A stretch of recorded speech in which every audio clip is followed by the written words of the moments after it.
بسم اللہ الرحمن الرحیم۔ السلام علیکم ناظرین، آپ کا میزبان علی حسین اسکائی نیوز کے ساتھ ایک بار پھر سے حاضر ہوں۔ بڑی اہم ترین ڈیولپمنٹ، دو تین اہم چیزیں جو میں آج آپ کے ساتھ شیئر کروں گا۔ ایک سب سے پہلے باجوہ صاحب کی ایک ویڈیو سوشل میڈیا پہ ٹویٹر پہ آپ نے دیکھی ہے۔ بلو کلر کی انہوں نے شرٹ پہنی ہوئی ہے اور ساتھ میں ایک ان کی فیملی کی لیڈیز ہیں، اور وہ فرانس میں ایک سٹریٹ میں بیٹھے ہیں، ایک مطلب کہ وہ سیڑھیوں کے اوپر، اور وہاں پر جناب ایک پختون بھائی انہوں نے ویڈیو بنائی ہے، اور باجوہ صاحب انہیں کہہ رہے ہیں کہ آپ ویڈیو مت بنائیں، آپ یہاں سے چلے جائیں ورنہ میں کال کروں گا پولیس کو۔ اس نے پھر آگے سے ابیوسو لینگویج یوز کی ہے، اور خان بھائی نے جذباتی ہو کے کافی گالم گلوچ کیا ہے، پھر 2 منٹ کی ویڈیو بنائی ہے، اور پشتو میں انہوں نے جو کچھ بھی کہا ہے وہ پٹھان بھائی ہمارے سمجھ سکتے ہیں کہ انہوں نے کیا کہا ہے۔ شاید انہوں نے یہ کہا ہوگا کہ باجوہ صاحب یہاں پہ انجوائے کر رہے ہیں، لندن میں، فرانس میں، کیا کہتے ہیں، یورپ گھوم رہے ہیں، اور پاکستان کو کس نیج پہ پہنچا دیا ہے، پاکستان کے لوگوں کو کیا کہتے ہیں مہنگائی کی دلدل میں پھنسا کر چلے گئے ہیں، اور ایسا ایک 14 جماعتی گلدستہ پاکستان کی تاریخ میں اس طرح کی حکومت نہیں بنائی جو انہوں نے مسلط کیا ہے، اور خود آپ وہاں پر انجوائے کر رہے ہیں۔ تو جو کچھ بھی پشتون بھائی صاحب نے پشتو میں کہا اس کو ٹرانسلیٹ تو میں نہیں کر پایا، نہ مجھے پشتو آتی ہے، مگر جو ویڈیو بنائی گئی اور جو جیسے انہوں نے سوشل میڈیا پہ اپلوڈ کی تو اس میں کافی کمنٹ آئے، نیچے لوگوں نے بہت کچھ کہا، لیکن صرف میں جو یہ بات کرنا چاہتا ہوں وہ یہ ہے کہ باجوہ صاحب آپ دیکھ لیں، آپ کے ریٹائرڈ ہونے کے بعد اب آپ فرانس کی گلیوں میں عام لوگوں کے ساتھ گھوم رہے ہیں، اور جتنا آپ نے نظام کو جکڑے رکھا، جتنے طاقتور تھے، اب آپ اتنے طاقتور نہیں رہے۔ اب ایک عام شخص آپ کی ویڈیو بناتا ہے اور آپ اس کا کچھ بگاڑ نہیں پاتے۔ وہ ہے ڈیموکریسی لندن اور یورپ کنٹریز کی، اور یہ ہے پاکستان کی ڈیموکریسی، جہاں پر ایک ٹویٹ کسی نے کیا تھا اور آپ نے اس کو اٹھایا تھا اور اٹھا کے اس کو ننگا کیا تھا۔ اس بوڑھے شخص کو، 70 سالہ بوڑھے شخص کو ننگا کر کے اس کی ویڈیو بنائی تھی، پھر اس کی فیملی کو ویڈیو بھیجی تھی، اس کی جوان بیٹی کو ویڈیو بھیجی گئی تھی، اور اس شخص کے بچوں کے سامنے، اس کے کیا کہتے ہیں پوتوں کے سامنے آپ نے اس کو ٹارچر کیا تھا، مارا تھا۔ آج دیکھ لیں آپ کے پاس طاقت نہیں رہی، آج وہ عہدہ بھی نہیں رہا۔ میں یہاں پر ہی یہ باجوہ صاحب کی سٹوری ختم کروں گا اور آگے نئی اپڈیٹ آپ کو دوں گا۔ دوسرا یہ کہ مریم بی بی نے باغ میں ایک جلسہ کیا ہے، اور جلسہ بڑا کمال کا جلسہ ہے۔ اب آپ اس کو جلسہ سمجھ لیں یا اس کو کیا کہتے ہیں جلسی سمجھ لیں، لیکن ایک چیز بڑی واضح ہے کہ مسلم لیگ نون نواز شریف کا جو بیانیہ ہے اس کے غبارے سے عوام نے ہوا نکال دی ہے۔ سراسر ان کا جو بیانیہ ہے اس کو مسترد کر دیا گیا ہے عوام کی جانب سے۔ مریم نے جو باغ میں جلسی کی ہے اس میں اگر کاؤنٹ کیے جائیں لوگ تو 2200 سے زیادہ لوگ نہیں تھے۔ ایک دوسرا جو بہانہ بنایا گیا ان کی جانب سے، پی ڈی ایم کی جانب سے، نون لیگ کی جانب سے، وہ یہ تھا کہ پہاڑی علاقہ ہے اور بارش ہو رہی تھی جس کی وجہ سے لوگ نہیں آ پائے۔ لوگ بہت اور سی وجوہات ہیں جس کی وجہ سے آپ کو مسترد کر چکے ہیں، اور وہ اب آئیں گے بھی نہیں۔ انہوں نے مور لگا دی ہے، ٹھپا لگا دیا ہے کہ مسلم لیگ نون انا للہ و انا الیہ راجعون، یہ عوام نے مسترد کر دیا ہے۔ سردار تنویر الیاس کی نااہلی کے بعد وہاں پر ایک نشست خالی ہوئی، اور اس پر پی پی کا ایک امیدوار کیا کہتے ہیں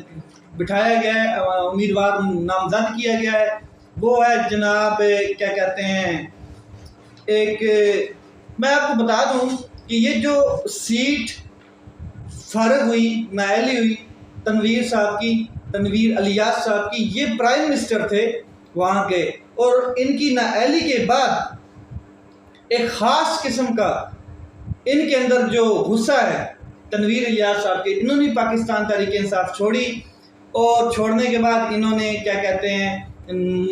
جہانگیر ترین گروپ میں اعلان کیا ہے. اب وہ جو سیٹ خالی ہوئی ہے اس کے اوپر الیکشن ہونا ہے، ضمنی الیکشن آپ کہہ لیں، تو اس کے اوپر جو اب پارٹی ہے مسلم لیگ نون ہے یا وہ مسلم لیگ پاکستان پیپل پارٹی ہے یا کوئی بھی ہے، وہ اپنے اپنے امیدوار وہاں پر نامزد کر رہے ہیں، جس کی وجہ سے باغ میں جلسی کی مریم بی بی نے. اچھا، پی پی کی جانب سے جو امیدوار ہے وہ ہے مشتاق منہاس صاحب، جو کیا کہتے ہیں مشترکہ ان کے امیدوار ہیں. پی ڈی ایم میں بھی اب وہ ظاہر شامل ہیں اور اس قسم کے ہیں. اس کے علاوہ جو نواز شریف صاحب کے یہ قریب ساتھی بھی ہیں، پہلے انہوں نے کیا کہتے ہیں یہ ایک صحافی تھے میرے خیال میں، اور انہوں نے وزارت اطلاعات میں بھی یہ رہے ہیں، اور اب ان کو دوبارہ وہاں پہ امیدوار نامزد کر دیا گیا. مسلم لیگ نون کے امیدوار ہیں اور مریم بی بی وہاں پر اسی وجہ سے جلسہ کر رہی تھی، جس کی وجہ سے جلسہ فلاپ ہوا ہے. اب بڑی سمپل سی بات ہے کہ جو یہ کمپین چلائی جا رہی ہے یہ ناکام ہو رہی ہے. پورے کا پورا جو سوشل میڈیا ہے اس کو مریم بی بی کے اوپر، اور پورے کا پورا جو مین سٹریم میڈیا ہے، نیشنل میڈیا جسے ہم کہتے ہیں، اس کو مریم بی بی کی جلسے کے اوپر فوکس کرایا گیا. مگر تمام اس فوکس کے باوجود عوام نہیں آئے اور وہ جلسہ ناکام ہو گیا. اب مریم کا جلسہ ناکام نہیں ہوا کیونکہ مریم کی سیاست ناکام ہوئی ہے. اس کے بعد نواز شریف صاحب کی سیاست مسترد کر دی ہے عوام نے، پی ڈی ایم کی سیاست مسترد کی ہے. یہ جلسہ بتا رہا ہے کہ آنے والے وقتوں میں کوئی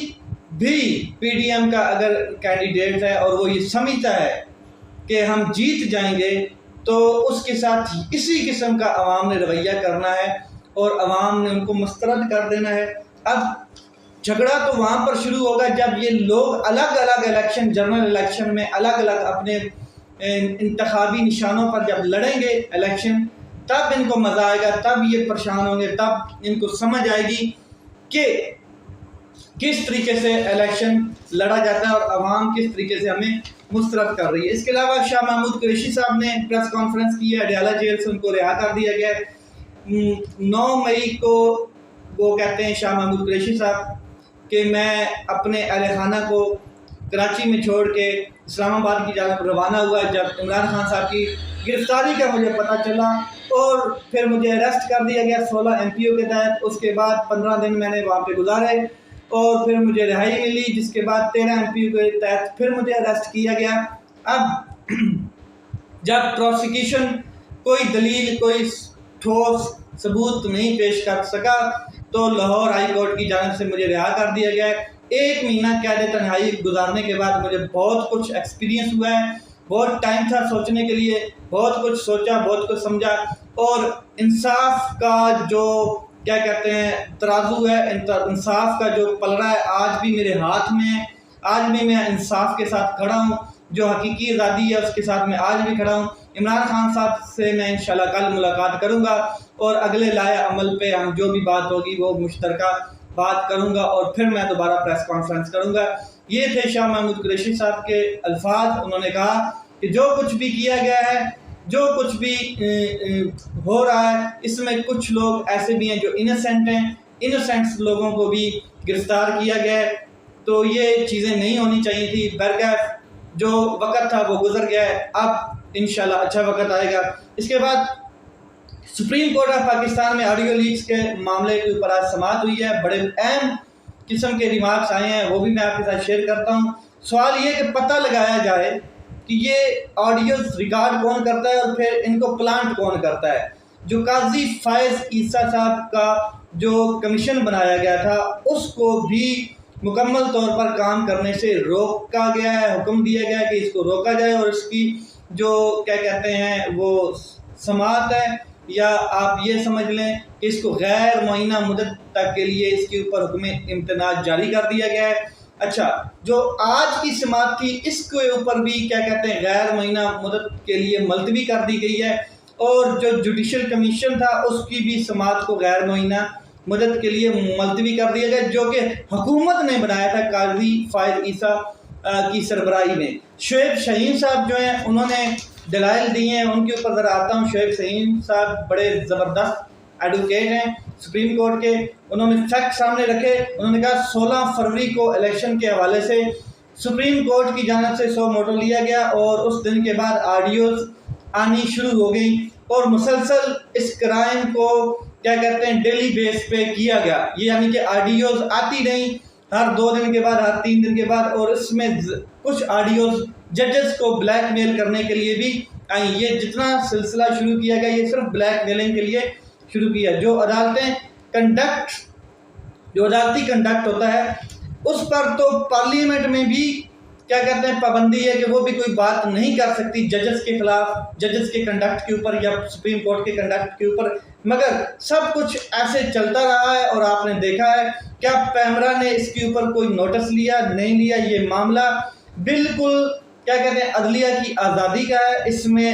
ایگزیکٹو نے مداخلت کی ہے اور اچھی خاصی کی ہے۔ پارلیمنٹ ہاؤس میں بیٹھ کے ججز کے خلاف مغلظات بکے گئے ہیں، اور اگر دوسری بات شعیب شہین صاحب نے کی ہے کہ اگر یہ چیزیں ان چیزوں کی اجازت دی گئی تو اس کا مطلب یہ ہوگا کہ عدلیہ اور ججز کو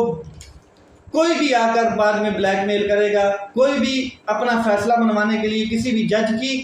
کسی بھی کیا کہتے ہیں عدلیہ کے جج کی کیا کہتے ہیں آڈیو لیک کرے گا اور بلیک میل کرے گا اور پھر عدلیہ کی آزادی پر حملہ آور ہوگا۔ تو انہوں نے کہا ہے کہ پتہ لگایا جائے، ججز کی جو ریمارکس تھے کہ یہ آڈیوز آئی کہاں سے، کیا یہ آڈیوز اٹیسٹڈ ہیں، کیا یہ فیک ہیں، کیا یہ ان کا کوئی ریالٹی سے تعلق ہے بھی یا نہیں۔ چیف جسٹس موجود تھے اور ان کی موجودگی میں حکومت نے کیا کہتے ہیں ایک جوڈیشل کمیشن بنا دیا۔ اچھا، یہ سارا کا سارا شعیب شہین صاحب نے کہا کہ یہ جوڈیشری کو تقسیم کرنے کے لیے جوڈیشری کو تقسیم کرنے کی کوشش کی گئی ہے اور عدلیہ کو دبانے کی کوشش کی گئی ہے، مگر یہ سب غیر آئینی تھا، یہ غیر قانونی تھا۔ اس کے اوپر پھر جسٹس منیر صاحب کے بھی ریمارکس آئے، انہوں نے کہا کہ حکومت کو یہ چاہیے تھا کہ وہ اس کی کوئی ذمہ داری، اس کے لیے کوئی ذمہ داری ادا کرتے۔ حکومت نے کیا ذمہ داری ادا کی ہے کہ بغیر یہ جانے آڈیو فیکس ہیں یا ان کا کوئی فورنزک ہوتا پتہ چلے بغیر، انہوں نے خاص کر کے وزارت داخلہ نے پریس کانفرنسز کر دیں، اور ایسے وزارت داخلہ کے جو کیا کہتے ہیں وہ وزیر ہیں ان کو تو ریزائن دے دینا چاہیے یا ان کو کیا کہتے ہیں عہدے سے نکال دیا جاتا ہے، جن کو ابھی تک یہ بھی نہیں پتہ تھا کہ یہ فیک ہیں یا یہ ریئل ہیں۔ تو انہوں نے اس کے اوپر باقاعدہ پریس کانفرنسز کی اور آڈیوز پریس کانفرنسز میں چلائی گئی۔ کوئی بھی فیک ٹویٹر اکاؤنٹ ہے جہاں پر یہ آڈیوز اپلوڈ کر دی جاتی ہیں، اور کون کر رہا ہے، مین سوال یہ عدلیہ کی جانب سے آج اٹھایا گیا ہے کہ یہ کون کر رہا ہے، اس کے پیچھے کون ہے اور کون پلانٹ کر رہا ہے۔ مین چیز یہ تھی جس کے اوپر عدلیہ نے بعد میں سماعت کو غیر معینہ مدت کے لیے ملتوی کر دی گیا۔ تو یہ چیزیں آج کی ڈیٹ میں ہوئی ہیں، مگر ایک چیز ہے کہ عدلیہ کو نشانہ بنایا گیا اس 13 مہینوں کے اندر عدلیہ کے جو فیصلے ہیں ان کو مانا نہیں گیا، اور عدلیہ کے معزز ججز کے اوپر مغلظات بکے گئے ہیں، ایون کہ ان کو بلیک میل کیا گیا ہے، اور یہ معاملہ اب آڈیو لیکس کا جو ہے یہ طول پکڑے گا۔ اپنا خیال رکھیں، اپنے بھائی کے اس چینل کا خیال رکھیں۔ پاکستان زندہ باد۔